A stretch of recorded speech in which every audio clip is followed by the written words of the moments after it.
बिस्मिल्लाहिर्रहमानिर्रहीम। अस्सलाम वालेकुम नाज़रीन, उम्मीद और दुआ करता हूँ कि आप लोग जहाँ जहाँ पर होंगे खैर आफियत से होंगे। नाज़रीन, वैसे तो अक्सर मैं कहा करता हूँ कि इमरान खान साहब का मतलब पाकिस्तान तहरीक इंसाफ और पाकिस्तान तहरीक इंसाफ का मतलब इमरान खान साहब। उसके अलावा कोई ऐसा शख्स है नहीं इस पूरी पार्टी के अंदर, जमात के अंदर, जिसको जमात को जमात बनाकर या कंट्रोल करके चला सके। उसकी सबसे बड़ी मिसाल एक है, अभी चंद दिन हुए हैं कि इमरान खान साहब के ऊपर पाबंदी लगी है, उनकी डायरेक्शंस पार्टी को नहीं आ रही क्योंकि उनके वकला, उनकी फैमिली, उनके लॉयर्स, कोई भी सियासी लीडर उनसे मिल नहीं पा रहा। तो उसके बाद पाकिस्तान तहरीक इंसाफ की हालत आज के दिन में क्या हुई पड़ी है, सिर्फ एक वाक़या आपके सामने रख रहा हूँ, पीटीएम वाला और पश्तून जिरगे वाला, आपको क्लैरिटी आ जाएगी कि एक वाक़ये ने, सिर्फ एक पॉलिटिकल हैपनिंग ने पाकिस्तान तहरीक इंसाफ को किस हद तक डिवाइड और किस हद तक इसके अंदर डिफरेंसेस क्रिएट कर दिए गए हैं।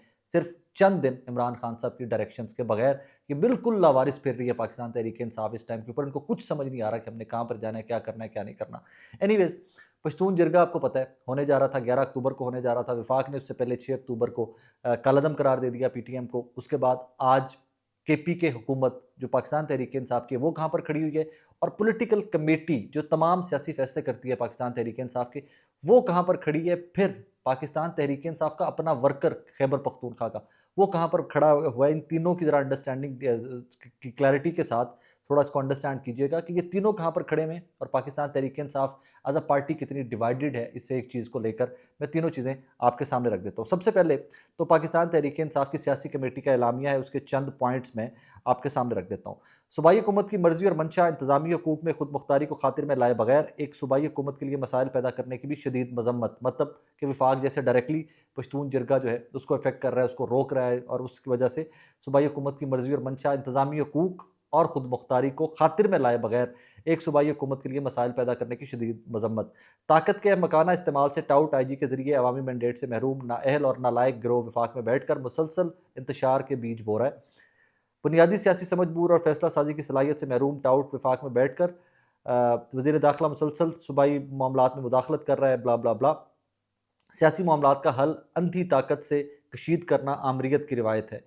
आमरीत के किसी भी माकूल सोच से आरी गुमाश्ते हालात संभालने की बजाय इनमें मजीद पेचीदगियाँ पैदा कर रहे हैं सियासी कमेटी तहरीक इंसाफ। अब इसके साथ ज़रा बैकग्राउंड आज की प्रेस कॉन्फ्रेंस मोहसिन नकवी साहब की, उसको भी रिलेट कर लीजिएगा कि पीटीएम के ऊपर बैन है, वो कोई पॉलिटिकल एक्टिविटी नहीं कर सकते, और जो बंदा उनको सपोर्ट करेगा उसका पासपोर्ट, उसका आईडी कार्ड, उसकी सिम भी ब्लॉक की जाएगी और किसी के साथ कोई रियायत नहीं बरती जाएगी। बहुत क्लियर कट पैगाम दिया था मोहसिन नकवी साहब ने भी प्रेस कॉन्फ्रेंस में। और ये प्रेस कॉन्फ्रेंस के बाद तहरीक इंसाफ की पॉलिटिकल कमेटी का एलामिया आता है। लंबा चौड़ा एलामिया, लेकिन मैंने कुछ पॉइंट्स आपके सामने रख दिए हैं कि अक्ल से पैदल मैंडेट चोर, रियासती सरपरस्त मौला जट मिलकर मुल्क में अनारकी तबकाती कशमकश को हवा देने की बजाय आइन और कानून और रूल्स ऑफ बिजनेस का एहतराम करें। सियासी कमेटी पाकिस्तान तहरीक इंसाफ। खैबर पख्तूनख्वा के अवाम ने हुकूमत और फैसला साजी का मैंडेट तहरीक इंसाफ को सौंपा है। सूबाई हुकूमत किसी तखसीस व इम्तियाज़ के बगैर सूबे के अवाम की आइनी, कानूनी और जमहूरी हकूक़ के तहफ़्फ़ुज़ और उनकी फलाह बहबूद के लिए बनाए सियासी कमेटी इंसाफ व यकीनी इंतजामी अमूर में गैर कानूनी और गैर मजाज मुदाखलत के नाकबूल की जाएगी और ना हरगिज़ इसकी इजाज़त दी जाएगी। ये आज उनका एलामिया था।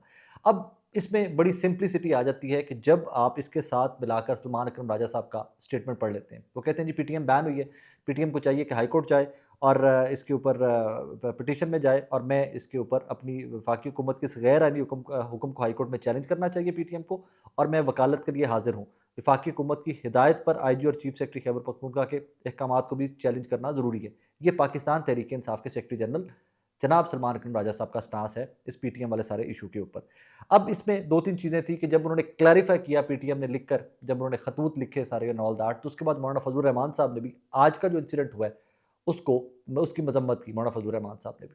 अब यहाँ तक आई एम श्योर कि मेरी कुछ मैं बैकग्राउंड बनाने में कामयाब हो गया हूँ अपने व्यूअर के लिए, कि यहाँ तक तहरीक इंसाफ की पॉलिटिकल कमेटी खड़ी हुई है जनाब के हुकूमत के स्टांस, जो हुकूमती स्टांस है मरकज़ का, फेडरल गवर्नमेंट का, उसके बिल्कुल एंटी खड़ी हुई है। एट वंस क्या होता है कि आज शाम को, मैं आगे चल के वो क्लिप भी आपको सुना देता हूँ, एट वंस आज को बैरिस्टर सैफ जो तर्जुमान है खैबर पख्तूनख्वा हुकूमत के, उनका एक स्टेटमेंट आती है, और उस स्टेटमेंट के बाद आग लग जाती है पूरी पॉलिटिक्स के अंदर पाकिस्तान की। वो कहते हैं कि जनाब हम फेडरल गवर्नमेंट के साथ खड़े हैं, और हम since it is banned, PTM is banned by federal government, लिहाजा वो कोई भी पॉलिटिकल एक्टिविटी कैरी ऑन नहीं कर सकते। अब ये बिल्कुल वो स्टांस था कि जो फेडरल गवर्नमेंट का है, जो मोहसिन नकवी साहब का है, जो शहबाज शरीफ साहब का, उनकी हुकूमत के अता तारड़ साहब जिसके ऊपर बात कर चुके हैं, इन तमाम लोगों का जो स्टांस है, वो स्टांस एग्जैक्ट खैबर पख्तूनख्वा के तर्जुमान ने ले लिया, खैबर पख्तूनख्वा हुकूमत के तर्जुमान ने ले लिया। अब इससे आगे चलिए, इसके ऊपर खुल खुलाकर, शाहिद खटक साहब MNA है पाकिस्तान तहरीक इंसाफ के, बड़े करीबी लोगों में से हैं अली अमीन गंडापुर साहब के आजकल। शाहिद खटक साहब ने स्ट्रेट अप कहा, उन्होंने कहा जी ये बैरिस्टर सैफ साहब का ज़ाती बयान तो हो सकता है, पाकिस्तान तहरीक इंसाफ के कारकुन होने के नाते मैं इससे डिसएसोसिएट करता हूँ खुद को, मैं इससे दूर करता हूँ खुद को। यहाँ पर बात नहीं ख़त्म हुई। पेशावर के सदर पाकिस्तान तहरीक इंसाफ के, उन्होंने डिसएसोसिएट किया और 99.99% पाकिस्तान तहरीक इंसाफ का वोटर खैबर पख्तूनख्वा में बैरिस्टर सैफ के खिलाफ खड़ा हो गया। यहाँ के बैरिस्टर सैफ को डायरेक्टली हिट करना स्टार्ट कर दिया गया कि बैरिस्टर सैफ को सैक किया जाना चाहिए, barrister Saif has no right कि ये पाकिस्तान तहरीक इंसाफ की गवर्नमेंट का हिस्सा भी रहे। अब इन क्रैक्स के ऊपर इतनी क्लैरिटी आ गई हुई है कि खैबर पख्तूनख्वा की हुकूमत जो है, अली अमीन गंडापुर साहब लेड गवर्नमेंट जो है, वो कहाँ पर खड़ी हुई है, सियासी कमेटी कहाँ पर खड़ी हुई है, दो अपोजिट पोल्स अपार्ट, दो बिल्कुल अपोजिट डायरेक्शन है। अब यहाँ पर मामला ख़त्म नहीं होता, थोड़ा रिवर्स गेयर लगाइए, चंद दिन वापस जाइए। जब रावलपिंडी के बाद इस्लामाबाद के अंदर पाकिस्तान तहरीक इंसाफ के बानी चेयरमैन साबिक वज़ीर आज़म पाकिस्तान जनाब इमरान खान साहब ने एहतजाज की कॉल दे रखी थी, एट वंस डी चौक तक पहुंचे अली अमीन गंडापुर, अपने काफिले को रास्ते में छोड़ा, चंद गाड़ियाँ ली, मारगला रोड पकड़ा, डी चौक के पास चाइना चौक पहुंचे, वहाँ से खैबर पख्तूनख्वा हाउस गए, वहाँ से गायब हुए। उसके बाद एक लंबी चौड़ी कहानी सुनाई और जाकर नमोदार हुए KP असेंबली के अंदर, और वहाँ पर जाके अलिफ ललाई एक स्टोरी सुना दी पाकिस्तान के अवाम को, दिस हैपेंड में चला एंड ऑल दैट।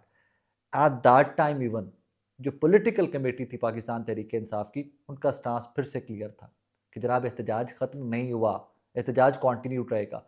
और उसके ऊपर सबसे पहले टेक आपको याद आनी चाहिए शहबाज गिल साहब की, कि शहबाज गिल साहब ने बहुत क्लैरिटी के साथ सबसे पहले कहा कि जनाब, और फिर उनका एक वो ट्वीट मुझे बार बार याद आता है कि हम सॉरी खान साहब, हम आपको रिहा नहीं करवा सके, हम आपको निकाल नहीं सके एंड ऑल दैट। वो उनकी बेबसी भी थी, but at the same time उनकी वो ट्वीट्स भी ऑन रिकॉर्ड पड़ी हुई हैं, वेरी सेड कि जी एहतजाज कॉन्टीन्यू रहेगा टिल के फर्दर पॉलिटिकल कमेटी इकट्ठे नहीं बैठती और वो लोग अनाउंस नहीं करती पॉलिटिकल कमेटी। यहाँ पर भी अली अमीन गंडापुर साहब या खैबर पख्तूनख्वा की हुकूमत के सरबराह, मैं गंडापुर साहब को चले सिंगल आउट नहीं करते, लेकिन चीफ मिनिस्टर KP के जो थे वो इस टाइम के ऊपर भी बिल्कुल छोड़ छाड़ के वहाँ पर वापस जा चुके हुए थे। इंतज़ामी अमूर हैं, उनकी मजबूरियाँ हैं, I don't want to comment on that, मुझे इसके ऊपर कमेंट नहीं करना। खबर ये थी आज की कि पाकिस्तान तहरीक इंसाफ की डिवीजन, पाकिस्तान तहरीक इंसाफ की डिवाइड किस हद तक बढ़ चुकी है। इस डिवाइड का एक ही मेरे पास वजह मुझे समझ आती है, दैट इज़ इट, मुझे और कोई वजह समझ नहीं आती। पाकिस्तान तहरीक इंसाफ के पास मैसर लीडरशिप में से एक भी बंदा नहीं है कि जो कोई फैसला साजी कर सके, जो कोई फैसला साजी के मूड में दिखाई देता था या जो कोई नज़र आता है कि जिसके ऊपर कुछ ना कुछ विजन है, वो सलमान अकरम राजा साहब हैं। लेकिन वे डज स्टैंड, वो कहाँ पर हैं? वो अपनी क्लैरिटी उनकी स्टेटमेंट में कि इनको वकील मैं बनता हूँ, इनको हाई कोर्ट जाना चाहिए, इकदाम को चैलेंज करना चाहिए हुकूमत के, क्लैरिटी है। बैरिस्टर गौहर आज भी वो बरसते रहे कल काशिफ वाज साहब के शो के अंदर कि जी सोशल मीडिया से ब्लैकमेल नहीं होंगे, मैच्योर पॉलिटिकल पार्टी है, ये है वो है, ऑल दैट। लेकिन सारे सिनेरियो के अंदर खुल खुला के सामने कौन आ रहा है?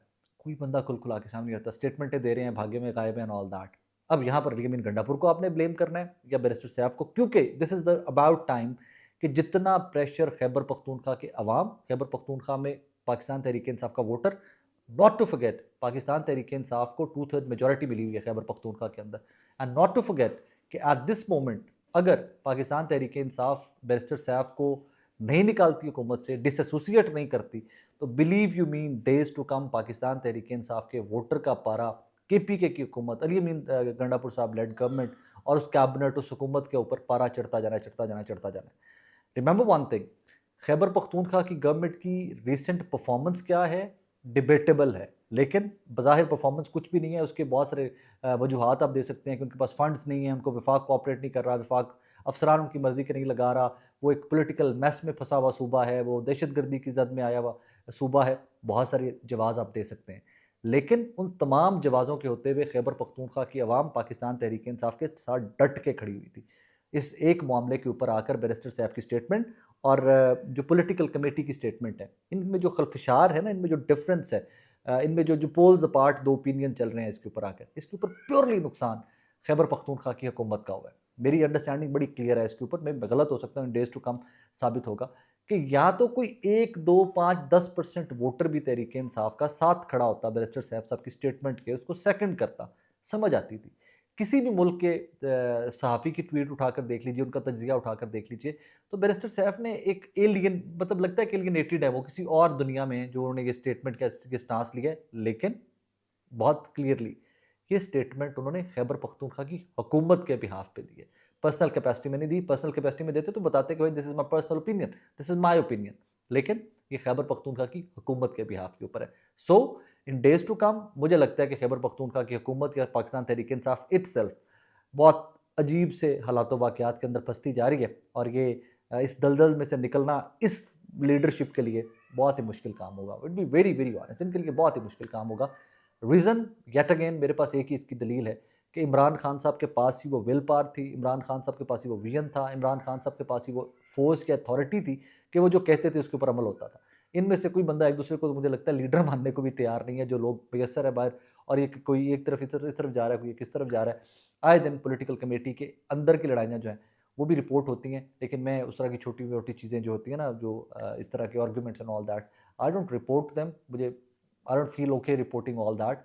लेकिन ये डेवलपमेंट जो है, ये तहरीक इंसाफ को बहुत बड़ा धचका होगी कि अगर ये सिचुएशन ये लोग कंट्रोल नहीं कर पाते एट दिस मोमेंट। तो अपना बहुत सारा ख्याल रखिएगा, दुआ में याद रखिएगा।